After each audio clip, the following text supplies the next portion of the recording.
自己條路做隻四不像，冇用指南針都揾啱方向，自己寫份樂譜想點唱就點唱，每次受傷令我更堅強，人生如戲硬掟入片場，決定由日出戰鬥到夕陽，最後將姓名光榮刻上石牆。這紛紛於悲慘宇宙，各自成佛陀。殊途平凡人原來都向單一結果。即叫我陰得滄桑世事，也是無奈何。看破了無常，才能誦經吸收痛楚。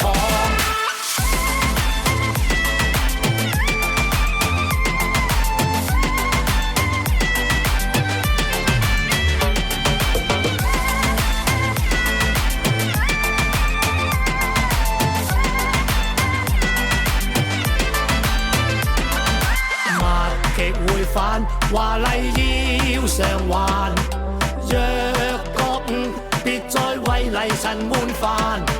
佛系也好，路裏變成岩，東西急不了就放慢。